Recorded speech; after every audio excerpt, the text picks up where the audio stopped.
तो भगवान का वचन है गीता में 18वें अध्याय में, मत चित्तः सर्व दुर्गाणि मत प्रसादात् तरिष्यसि। भक्त अगर मुझ में मन लगाए तो मेरी कृपा से सारी कठिनाइयों से तर जाएगा। श्री कृष्ण का वचन है, भगवत गीता पढ़ के देखो। और पुरुषोत्तम मास आ रहा है 18 अगस्त से 16 सितंबर।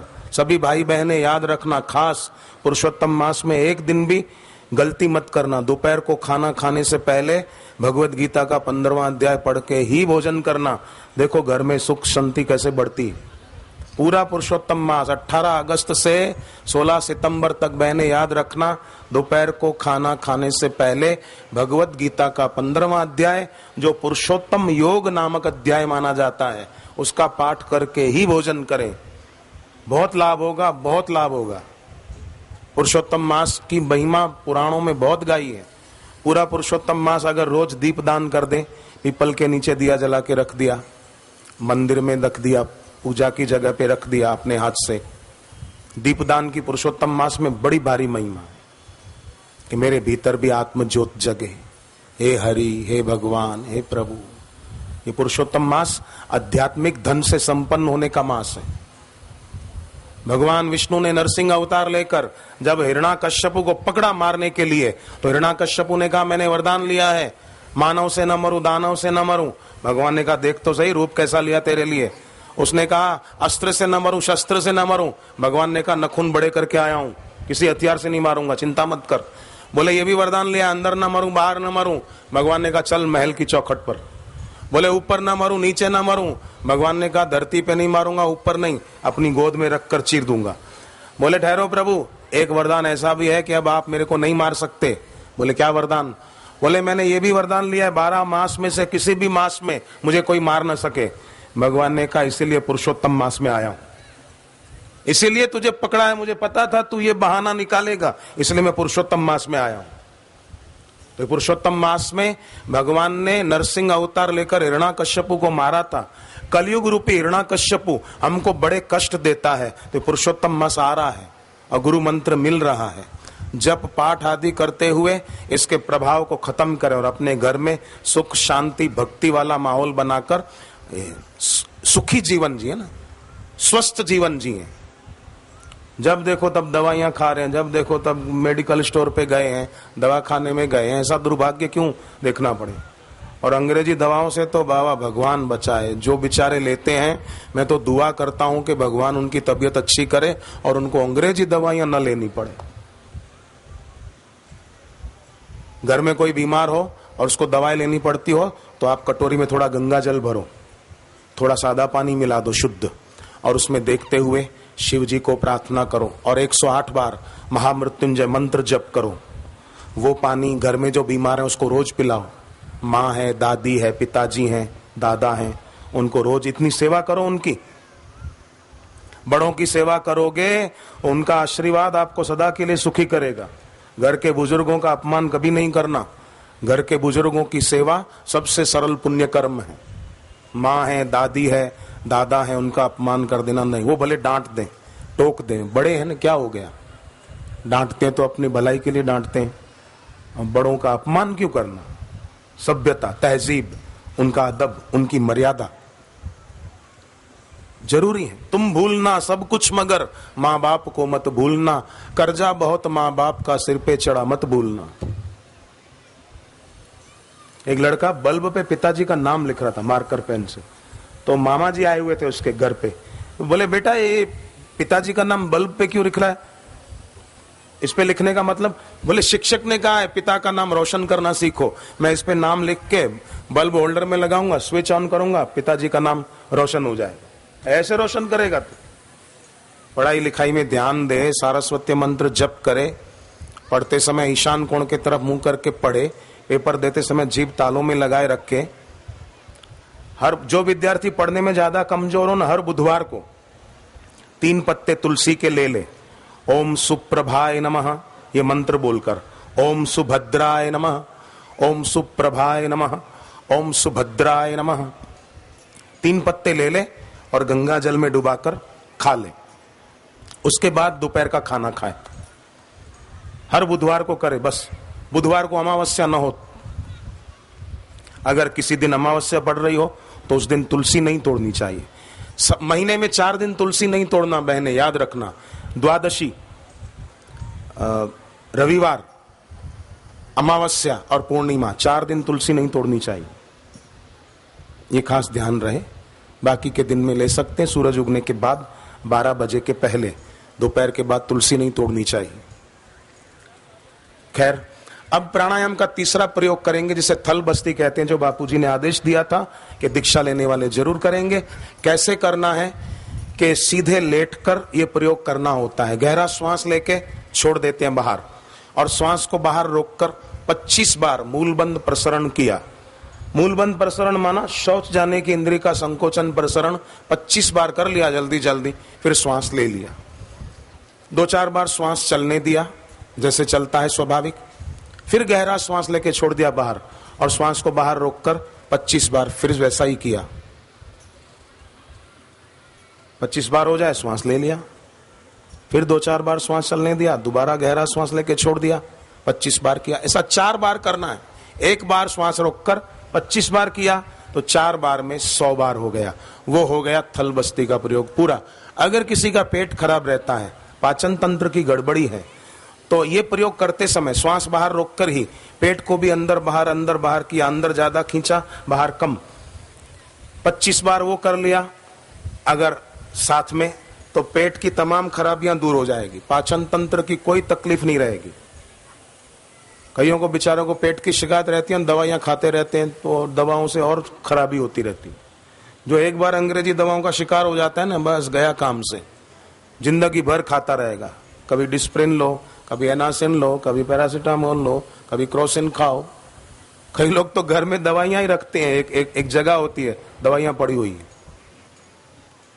नहीं, हरि ओम भगवान के नाम की ऐसी गर्जना करें, हिम्मत न हारिए, प्रभु न बिसारिए, हंसते मुस्कुराते हुए जिंदगी गुजारी। तो थल बस्ती का प्रयोग पहले कर लेंगे, दीक्षा लेने श्रीमुख से मिलती है। और भगवान शिव जी ने गुरु के मुख से मिलने वाले मंत्र को सब मंत्रों में राजा कहा कि ये मंत्र राज है, सब मंत्रों में राजा है, श्रेष्ठ है। और इससे शिव जी कहते हैं जापक अगर दृढ़ हो, पक्का हो, तो दारिद्र्य दुख भवरोग विनाश मंत्रम, दरिद्रता दुख और जन्म मरण का अंत हो जाता है इस मंत्र राज यानी कि गुरु मंत्र के प्रभाव से। एक आदमी दिल्ली से रोज ताज एक्सप्रेस के द्वारा आगरा जाते थे। घर पे जप करने का टाइम नहीं मिलता था, दीक्षा ली थी तो ट्रेन में बैठे बैठे जप और पंचामृत पढ़ते थे। एक दिन स्टेशन पहुंचे, देखा गाड़ी छूट चुकी है। दौड़कर चढ़ने गए पर पैर फिसला और पटरियों की तरफ अंदर गए। लोगों ने मदद की, चैन खींची, गाड़ी रुकी, उस आदमी को सहारा दिया तो देखा उसको कुछ भी नहीं हुआ था। लोग तो सोच रहे थे आदमी हाथ पैर तो कट गए होंगे, पर उसको पूछने पर कि आप अंदर गिरे थे चालू ट्रेन में तो भी आपको कुछ नहीं हुआ, ये क्या बात है। उसने अपनी बैग खोली, उसमें जप करने की माला और पाठ करने की पुस्तक पंचामृत थी। बोले मैं रोज जप पाठ करता हूँ, मेरा इष्ट मजबूत है, तो कोई मेरा अनिष्ट कैसे कर सकता है। जप सुमिरन नियम व्रत के द्वारा जो अपना इष्ट मजबूत कर लेता है उसका कोई कुछ नहीं बिगाड़ सकता। दानम स्वधर्मो, अपने धर्म का पालन करे। अपना धर्म मानी धर्म के नाम पर दंगे फसाद नहीं, निष्कामता रूपी धर्म की स्थापना अपने भीतर करें। जप ध्यान प्राणायाम अच्छी तरह से करें तो अपने आप आवश्यकता की पूर्ति उस मंगलमय विधान से होके ही रहेगी। सुदामा ने भगवान से क्या मांगा और भगवान ने देने में बाकी क्या रखा। मीरा का जहर अमृत कैसे हो गया। द्रौपदी की साड़ी खींच रहा था दुशासन, थक गया, द्रौपदी की लाज सुरक्षित रही। मगरमच्छ हाथी का पैर पकड़ के खींच रहा था उसको, और हाथी ने भगवान को पुकारा और जो स्तुति की वो आज गजेंद्र मोक्ष के नाम से प्रसिद्ध है। आज की तारीख में भी अगर कोई रोज गजेंद्र मोक्ष का पाठ करे और मंगलवार को नमक मिर्च न खाए तो उसके सिर पर कर्जा हो तो उतर सकता है। हर मंगलवार नमक न खाए और वो गजेंद्र मोक्ष पढ़े, गुरु मंत्र का जप करे, तो अपने आप देखो क्या होता है। आज तक लोग उसका पाठ करके उससे फायदा उठा रहे हैं। कोर्ट में किसी ने केस कर दिया आप पर झूठे आरोप लगाकर, आप गुरु मंत्र का जप करो, गजेंद्र मोक्ष का पाठ करो, श्री आशा रामायण का पाठ करो, अपने आप पर आरोप लगाने वाले खुद ही हार जाएंगे, परेशान हो जाएंगे। हरियाणा राज्य में पंचकुला है, पंचकुला शहर है। पंचकुला में एक महिला वृद्ध, तो उसकी जमीन थी, दुष्ट लोगों ने उस पर कब्जा कर लिया था और वो अपनी जमीन बता रहे थे, और वो थी उस माता जी की। अब कोर्ट में केस तो किया, अब माता अकेली पड़ रही थी और वो दुष्ट लोग हावी हो रहे थे। तो उस माता ने क्या किया, पंचकुला जहां वो रहती थी वहां से 25 किलोमीटर दूर चंडीगढ़ अपना आश्रम है गुरुदेव का, और आश्रम में गुरुदेव ने एक वटवृक्ष में शक्तिपात किया है, जैसे कोटा आश्रम में है। तो वहां वो परिक्रमा करके आती, संकल्प किया कि मैं 21 गुरुवार तक परिक्रमा करूंगी, हर गुरुवार को जाऊंगी। कोई कोई गुरुवार तो ऐसा भी होता था उसके पास 25 किलोमीटर का किराया खर्चने के पैसे नहीं होते थे, पर उसकी श्रद्धा भक्ति रंग लाई, नियम निष्ठा रंग लाई, केस वो जीत गई और उस पर आरोप लगाने वाले और उसकी जमीन पर खुद की मालकियत घोषित करने वाले हार गए, और 1 करोड़ और कितने लाख रुपए की वो जमीन बिकी उसकी।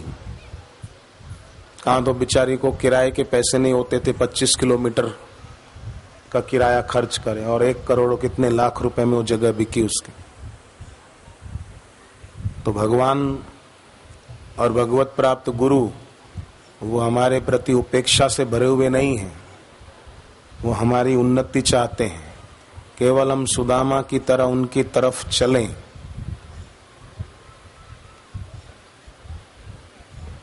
एक युवक ने एक संत को पूछा, महाराज जी हमने सुना है कि हम अगर 1 कदम चलें तो ईश्वर भी हमारे तरफ आते हैं 1 कदम, तो पर महाराज ये दूरी कब पूरी होगी? संत ने कहा, हमारा जितना 1 कदम है उतना ईश्वर का नहीं है, हमारा छोटा कदम है। तो ईश्वर ने तो बलि राजा के यज्ञ मंडप में वामन में से विराट रूप ले लिया था और 1 पैर से तो पूरी पृथ्वी नाप ली थी। तो तुम्हारा जितना छोटा साधारण पैर है, क्या उतना ईश्वर का भी छोटा पैर साधारण है क्या? तुम अपनी तरह ईश्वर को साधारण क्यों मानते हो? अपनी बुद्धि की अल्प तराजू में ईश्वर और गुरु को क्यों तोलते हो? जिस तराजू में लोहा तोलते हैं उस तराजू में सोना नहीं तोलते हैं। जिस तराजू में सड़ी हुई लकड़ियां तोलते हैं उस तराजू में हीरे नहीं तोले जाते। हाथ में अगर रेत और कंकर उठा रखी हो तो आदमी हीरे कैसे उठाएगा? तो अपनी सोच आदमी ऊंची करे। झरना नीचे बहता है, बादल ऊपर उठ जाते हैं।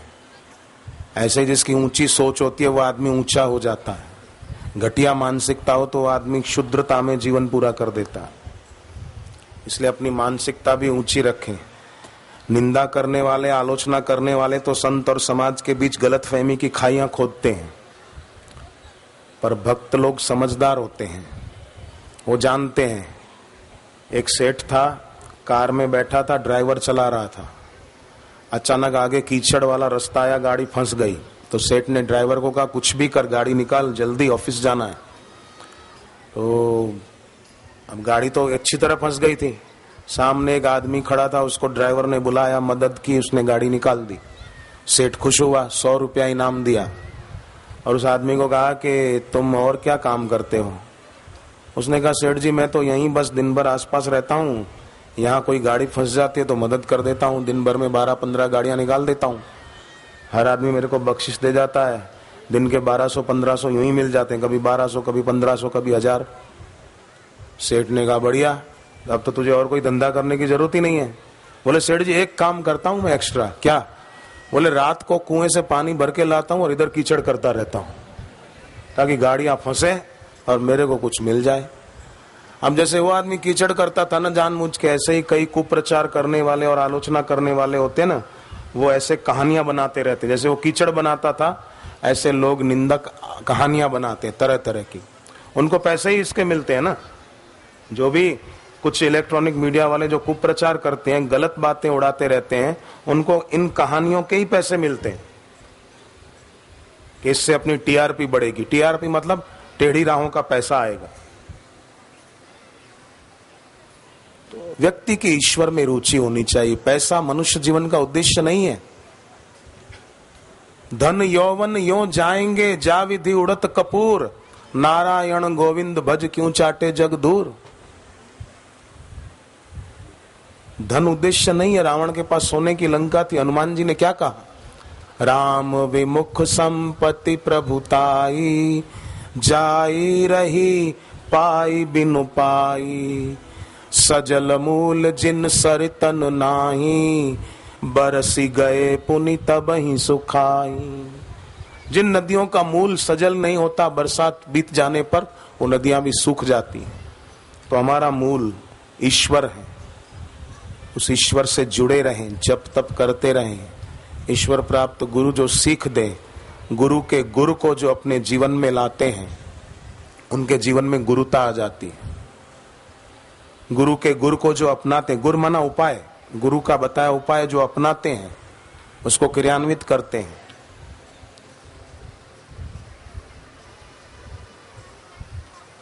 एक आदमी की नौकरी छूट गई अहमदाबाद में,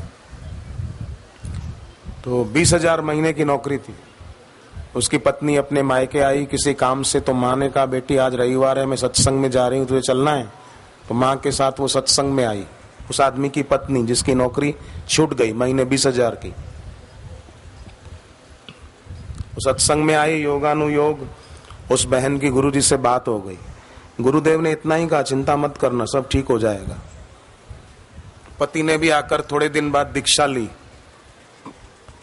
महीने 20,000 की नौकरी थी, वो छूटी। आज की तारीख में आप जांच करो, उस आदमी की महीने 1.5 लाख की सर्विस है। अहमदाबाद में टोरेंट कंपनी, उसमें वो काम करते हैं। 1.5 लाख रुपया मिलता है।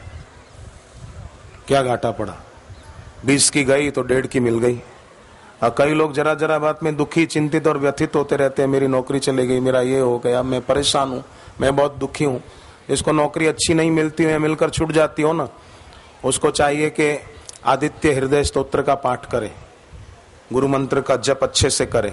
शनिवार मंगलवार पीपल के पेड़ में दूध, पानी, गुड़, थोड़ा सा गंगा जल 1 चम्मच मिला के चढ़ा दे और प्रार्थना करे कि भगवान, भगवत गीता में आपने ही कहा है वृक्षों में पीपल मैं हूँ, मेरा ये अर्घ्य स्वीकार करो। 5 फेरे फिर ले, भगवान नाम लेते लेते थोड़ी देर शांत बैठ के मानसिक जप करे, अपने आप हो जाएगा। ताबीज बांधने की और धागे बांधने की जरूरत ही नहीं है। ईश्वर के नाम का सहारा सच्चा सहारा है, गुरु के ज्ञान का सहारा सच्चा सहारा। एक तुम ही आधार सदगुरु, एक तुम ही आधार, एक साधे सब सदे। पूना में एक आदमी है, उन्होंने मुझे बात बताई। जयपुर एयरपोर्ट पर हम खड़े थे, अहमदाबाद जाना था, जहाज लेट था, तो वो मेरे पास आए कि पहले मुझे महीने 10,000 की भी नौकरी नहीं थी, मिलती थी तो छूट जाती थी, पर दीक्षा लेकर जब तब किया तो एक बड़ी कंपनी पूना महाराष्ट्र में 1.25 लाख रुपया महीने का मुझे मिलने लगा। और अब तो बोले मेरा प्रमोशन हो गया, महीने 2 लाख मिलता है। संतान नहीं थी, शादी के 9 साल बीत गए थे। गुरु मंत्र जप किया, पत्नी ने थोड़े समय बाद 2 जुड़वा बच्चों को जन्म दिया। मैंने 2 बच्चे देखे जुड़वा। जयपुर में एक पति पत्नी दोनों डॉक्टर हैं, शादी के 16 साल बीत गए, संतान नहीं थी। अब दोनों डॉक्टर हैं तो जरूर डॉक्टरी इलाज भी किया होगा, दवाइयां ली होगी, हजारों रुपया खर्च किए होंगे, पर संतान नहीं हुई। शिविर में आए, गुरुदेव से मंत्र लिया, 3-4 शिविर भरी, बापूजी ने उनको संतान प्राप्ति का मंत्र भी दिया। अभी उनको 2 जुड़वा बच्चे हैं। 16 साल बाद बेटे हुए, 2 जुड़वा और 2 बच्चे इतने बढ़िया। आप देखो तो लगे सचमुच ईश्वर और गुरु के आशीर्वाद का प्रसाद है।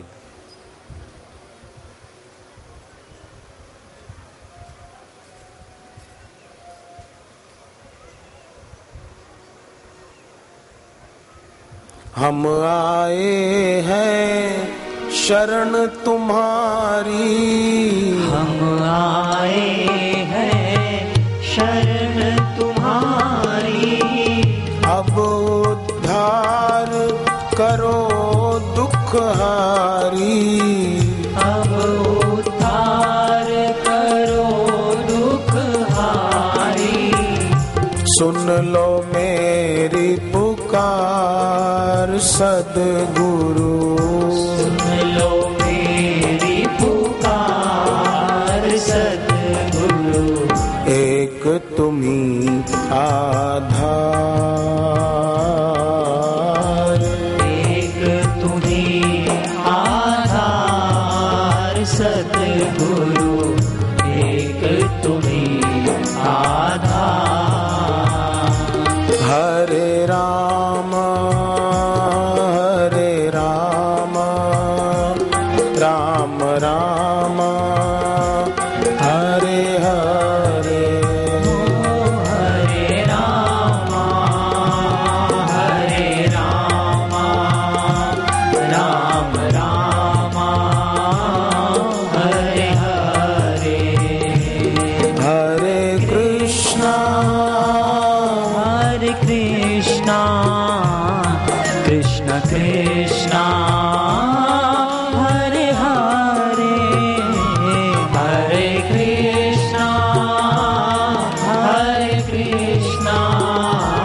कृष्ण कृष्ण हरे हरे।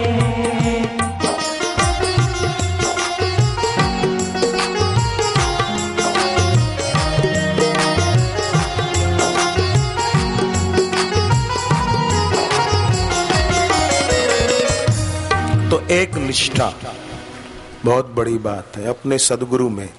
भगवान शिव जी ने कहा गुरु निष्ठा परम तप। गुरु में निष्ठा परम तप है।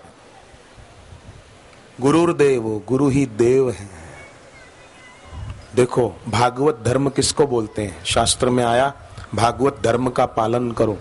तो भागवत धर्म क्या के भगवान और भगवत प्राप्त गुरु में प्रत्यक्ष की नहीं विश्वास। ये भागवत धर्म की शुरुआत है। गुरु से ले लिया भगवान नाम और जप करने लग गए तो संबंध हो गया ना। सदगुरु और साधक दीक्षा ले ली भगवान के नाम की, जप करने लग गया तो ये भागवत धर्म का मध्य है। अब भागवत धर्म की पूर्णाहुति समर्पण में है। जैसे अर्जुन ने भगवान कृष्ण को समर्पण किया कि करिष्ये वचनम तव, आप जो कहोगे वो मैं करूंगा। ये भागवत धर्म की समाप्ति है। और भागवत धर्म का जो अनुशीलन करता है वो खुद भी भागवत ही कहता है। जैसे भरत जी भागवत हैं, शबरी भागवत हैं, मीरा भागवत हैं, राजस्थान की सहजोबाई भागवत हैं, सौराष्ट्र गुजरात की गंगा सती भागवत है, महाराष्ट्र की मुक्ताबाई भागवत है। तो ऐसा जीवन जिया जाए। क्लास में शिक्षक ने बच्चों को कहा, बच्चों परीक्षाएं नजदीक आ रही हैं, कुछ पूछना है तो पूछ लो। तो एक लड़का बोला, साहब प्रश्न पेपर कौन सी प्रेस में छप रहे हैं इतना बता दो बस। अब ऐसा बच्चा भविष्य में क्या करेगा बताओ। परीक्षाएं नजदीक आ रही है तो सारस्वत मंत्र ज्यादा जप कर लेता, रात को जल्दी सोकर सुबह जल्दी उठ जाए। उस समय वायुमंडल में ओजोन का प्रमाण अधिक होता है, पढ़ा हुआ जल्दी याद रह जाता। परीक्षा के दिन हो तो माँ बाप बच्चों को डांटे फटकारे नहीं कि टीवी मत देखना, बंद कर दो। नहीं, ऐसा बोलो कि बेटे हमने भी कसम खाई, जब तक तुम्हारी परीक्षा पूरी नहीं होगी तब तक हम भी टीवी चालू नहीं करेंगे, चल हम भी तेरे साथ। तो उनका उत्साह बढ़ जाएगा कि माता पिता भी हमको मदद रूप हो रहे। बाल संस्कार नाम की पुस्तक अभिभावकों को चाहिए कि अपने बच्चों को जरूर दें, साहित्य स्टॉल पर से मिलेगी, जिससे बच्चों का भविष्य उज्जवल होगा। बड़े हैं बेटे बेटियां, दिव्य प्रेरणा प्रकाश पुस्तक दो उनको पढ़ने के लिए। छोटे बच्चे हैं आपके रिश्तेदारों के, बाल संस्कार जरूर ले जाओ। दूसरों तक पहुंचाने की सेवा करें। सत्संग की पुस्तकें दूसरों तक पहुंचाई तो ये बड़ा भगीरथ कार्य है। राजा भगीरथ गंगा को धरती पर लाए थे, कितनों का भला कर दिया। तो हम गुरुदेव की इस ज्ञान गंगा को जन जन तक पहुंचाएं, कितना भला होगा। भगीरथ राजा गंगा को लाए, उस गंगा में तो हो सकता है कोई बेचारा डूब जाए, तैरना नहीं आता हो तो, पर गुरु की ज्ञान गंगा में कोई डूबे नहीं, अपितु भव से पार हो, ऐसी ये ज्ञान गंगा है। तो ये दूसरों तक पहुंचाने का सेवा कार्य करना कितना अच्छा काम है। एक आदमी को अनिद्रा का रोग था, ईश्वर की और पुस्तक है आश्रम की, वो पढ़ने से उसका अनिद्रा का रोग दूर हो गया।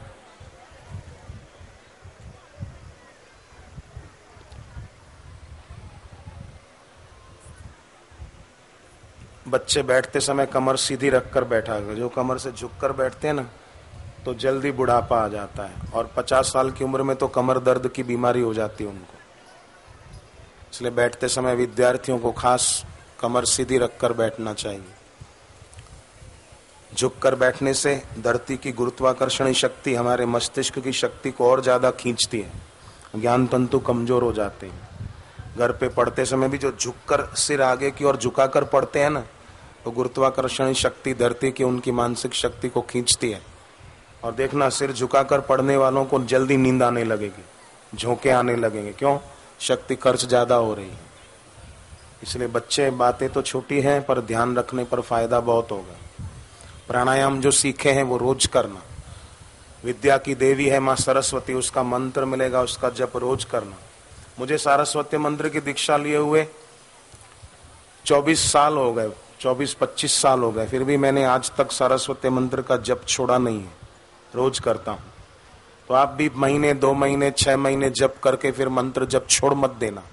जैसे खाना रोज जरूरी है, सोना रोज जरूरी है, उसी प्रकार जप भी रोज जरूरी है। ऋषि प्रसाद पत्रिका अहमदाबाद आश्रम से छपती है, वो अगर आपके घर आती रहेगी तो आप आश्रम से जुड़े रहेंगे। आगामी कार्यक्रमों की जानकारी, साधना में, आध्यात्मिकता में आगे बढ़ने की बातें, शरीर स्वास्थ्य की उपयोगी बातें ऋषि प्रसाद में छपती है, तो उसका लाभ जरूर लीजिएगा। सब मिलकर ओमकार का गुंजन करें साथ में। जो दूर दूर तक बैठे हैं सभी बोलना, हरि ओम,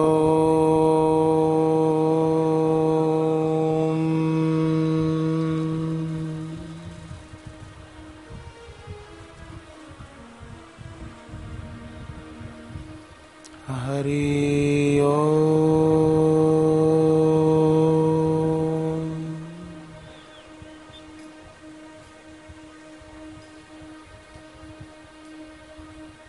नाम के जप से नष्ट हो जाए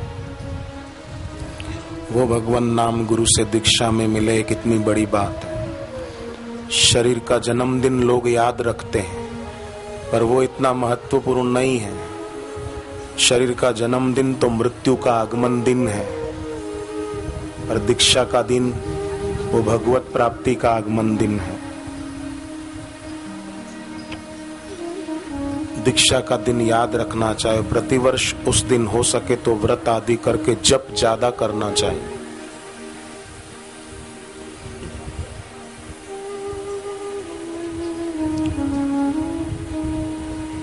भगवान श्री कृष्ण ने भागवत में दीक्षा की महिमा गाई। दीक्षा में गुरुदेव से जो मंत्र मिलता है वो मंत्र तो छोटा होता है, 5 अक्षर, 12 अक्षर, 3 अक्षर। गायत्री मंत्र हो तो 24 अक्षर। परंतु जैसे भगवान वामन रूप लेकर आए जरूर थे, पर भगवान वामन सिद्ध नहीं हुए, वामन में से विराट हो गए। ऐसे ही भगवान का नाम गुरु से मिलता है ना, तो भगवान के वामन रूप की तरह। मंत्र तो छोटा है पर मंत्र छोटा सिद्ध नहीं होता है। जैसे भगवान वामन सिद्ध नहीं हुए, विराट हो गए, ऐसे गुरु का मंत्र होता है। तुलसीदास जी ने कहा, मंत्र परम लघु जासु वश विधि हरि हर सुर सर्व। मंत्र तो छोटा है पर उसके वश में विधि माना ब्रह्मा जी, हरि माना विष्णु जी, हर माना शिव जी, और सुर सर्व माने सारे देवता मंत्र जप करने वाले के वश हो जाते हैं। जैसे प्रहलाद जी को कितने कष्ट देता था हिरण्याकश्यप, आखिर जीत किसकी हुई? अग्नि में उसको जलाकर मारने का षड्यंत्र किया गया, पर जिस होलिका को वरदान था कि अग्नि उसको नहीं जला सकती, वो जलकर राख हो गई और प्रहलाद जी को कुछ भी नहीं हुआ। पांडवों को लाक्षागृह में जलाकर मारने का षड्यंत्र किया गया था, पर पांडवों को आग ने जलाया। पांडव भगवत शरण में थे, जप करते थे। हनुमान जी की पूंछ में आग लगाई गई, पर क्या हनुमान जी की पूंछ जली? जिन्होंने हनुमान जी की पूंछ जलाई उनकी लंका ही जल गई। और उसी लंका में विभीषण रहते थे, उनका घर नहीं जला। जारा नगर निमिष एक माही, एक विभीषण कर ग्रह नाही। एक विभीषण का घर नहीं जला, क्योंकि विभीषण भगवत शरण में थे। ये कथाएं संकेत करती हैं कि जो भगवान और भगवत प्राप्त सदगुरु की शरण होते हैं उनका इष्ट मजबूत हो जाता, तो अनिष्ट कोई क्या करेगा। राम एक तापस्तीय तारी, नाम कोटि खल कुमति सुधारी। भगवान राम ने तो एक तपस्वी ऋषि की पत्नी अहिल्या का उद्धार किया, और भगवान के नाम ने तो कईयों की कुमति रूपी अहिल्या का उद्धार कर दिया। दंडक वन प्रभु कीन सुहावन, जनमन अमित नाम किए पावन। भगवान राम ने तो दंडक वन जो श्रापित था एक ऋषि के श्राप से, भगवान के चरण पड़ने से वो जगह श्राप मुक्त हो गई। पर भगवान के नाम ने तो कईयों के मन को पावन कर दिया। राम जी ने तो दंडक वन पावन किया, नाम ने कईयों का मन पावन कर दिया। राम सुकंठ विभीषण दो, राखे शरण जान सब को। राम जी ने सुग्रीव और विभीषण को अपनी शरण में रखा और उनको दुखों से मुक्त किया, दोनों को राजा बना दिया। पर नाम गरीब अनेक निवाजे, लोक वेद वर विरुद्ध विराजे। भगवान के नाम ने कई गरीबों को नवाजा, कृपा की। वो नाम जप करने वाले आदमी सचमुच भाग्यशाली। पर जो जप न कर पाए तो शिव जी कहते हैं, सुनहु उमाते लोग अभागी, हरित जी हो वही विषय अनुरागी। वे लोग शिव जी की दृष्टि में अभागे हैं। और सावन के पवित्र महीने में दीक्षा लेना ये बहुत बड़ी बात है। सावन में चतुर्मास में लोग वैसे ही जप तप अधिक करते हैं, और फिर दीक्षा मिल जाए तो कहना ही क्या। मनमाने ढंग से कोई मंत्र जपना वो सुप्त मंत्र जपना है, पर गुरु से दीक्षा लेकर मंत्र जपना सिद्ध मंत्र का जप करना है।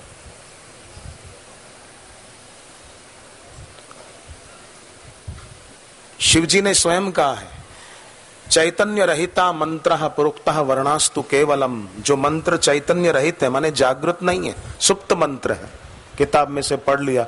मुझे एक आदमी ने बहुत बड़ी किताब देनी चाहिए, उस किताब का नाम था मंत्र सागर, 500-600 पेज की किताब थी। मुझे कह रहा था आप रखो, आपको काम लगेगी। मैंने कहा रख तेरे पास, तुझे काम लगेगी। किताब में से मंत्र पढ़कर बोलने से कोई फायदा नहीं होता। सदगुरु के मुख से मंत्र दीक्षा लेकर जप करो तो कोई दुख बाकी नहीं रहता। मैंने किताब लौटा दी, क्या करना है। गुरु से मंत्र ले लिया, उसका जप करें, बस वो मंत्र राज है। शिव जी ने कहा है, संसार सागर समुद्धरणैक मंत्रम। गुरु का मंत्र संसार सागर से पार करता है। जैसे अजामिल को साधु ने कह दिया, तेरा बेटा जो जन्मे उसका नाम नारायण रखना। बेटे का नाम नारायण रखा। अजामिल शराब पीने लगा था, व्यसनी हो गया था, गलत कर्म करने लगा था। अपमृत्यु का समय आया, यमदूतों को देखकर डर गया, बेटे को पुकारने लगा, नारायण। बेटा आए उसके पहले भगवान के पार्षद आ गए, चतुर्भुजधारी भगवान के पार्षद भी। यमदूतों ने कहा तुम यहां क्यों आए हो? भगवान के पार्षदों ने कहा तुम यहां क्यों आए हो? बोले अजामिल पापी है, इसको लेने आए हैं। भगवान के पार्षदों ने कहा कि इसने भगवान का नाम लिया है। बोले भगवान का नाम नहीं, बेटे को पुकारा है।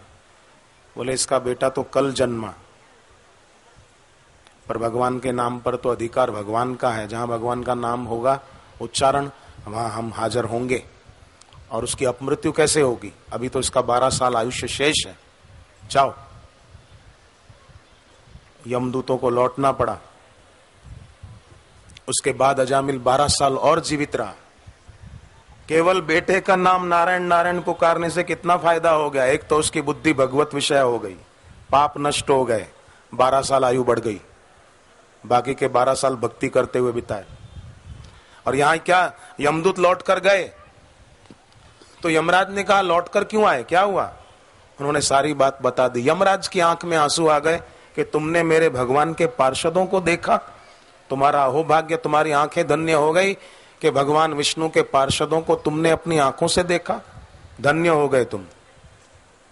यमराज खुश हो गए और यमदूतों को आदेश दिया भागवत के 6ठे स्कंद में कि दूतों, जहां भी ईश्वर के नाम का उच्चारण होता हो वहां तुम्हारा हमारा काम नहीं है, वहां तो भगवान के पार्षद उस भक्त को भगवान के धाम में ले जाएंगे। मेरी बात किसी को गलत लगे तो भागवत का 6ठा स्कंद प्रमाण, यमराज के वचन है। जिह्वा न वक्ति भगवत गुण नाम ध्येयम चेतश्च न स्मरति यच्चरणारविंदम कृष्णाय नो नमति यच्चिर एकदापि तानानयध्वमसतो कृत विष्णु कृत्यान। जिसकी जीभ से भगवान नाम उच्चारण नहीं हुआ, जिसका सिर भगवान और गुरु के चरणों में नहीं झुका, जिसने दिल से भगवान और भगवत प्राप्त गुरु का ध्यान नहीं किया, उसी को पकड़ के मेरे पास लाया करो। बाकी के लोगों पर अपना अधिकार ही नहीं है। तो सोचो, खाली दीक्षा मिल जाए वही अपने आप में कितना बड़ा लाभ है। मनुष्य जन्म पाया, पर ये अगर समझदारी नहीं पाई तो कुछ भी नहीं पाया। बहुत पैसा पाया तो कुछ भी नहीं पाया, ये पाया तो सब कुछ पाया। आप सोचो ना, रुपया खर्च करने पर खर्च होता है, पर क्या समय भी खर्च करने पर ही खर्च होता है क्या? बोलो भाइयों। रात को सो जाते हैं, रुपया खर्च नहीं हो रहा है, पर समय तो नींद में भी खर्च हो रहा है। और रुपया खर्च हो जाए तो फिर कमा सकते हैं, समय कौन कमा सकता है फिर से? गया सो गया। वो समय अगर सत्संग और गुरु से दीक्षा लेकर जप करने में गया तो जीवन सफल हो गया। ईश्वर की दी हुई स्वतंत्रता को सुरक्षित रखने में जो सफल हो गया, उसका जीवन सफल हो गया। जो सत्संग में बैठते हैं, इस प्रकार घंटों भर तपस्या करते हैं, समझो ईश्वर की दी हुई स्वतंत्रता को सुरक्षित कर रहे। आंख है ना, भगवान ने दी है, चाहे तो आदमी थिएटर में बैठे, चाहे सत्संग में बैठकर गुरु का दर्शन करे। कान से फिल्म के गीत सुने तो गुरु की वाणी सुने। जो कानों से फिल्मों के गीत ही सुन रहा है तो ईश्वर की दी हुई स्वतंत्रता को खराब कर रहा है और अपनी स्वतंत्रता सुरक्षित करने में विफल हो गया। पर जो इस प्रकार बैठे, सत्संग सुने, शरीर को थोड़ी गर्मी लगे तो सह ले, शांत बैठे, दीक्षा लेकर जप करे रोज, तो वह ईश्वर की दी हुई स्वतंत्रता को सुरक्षित कर रहा है, अपना भविष्य उज्जवल बना रहा है।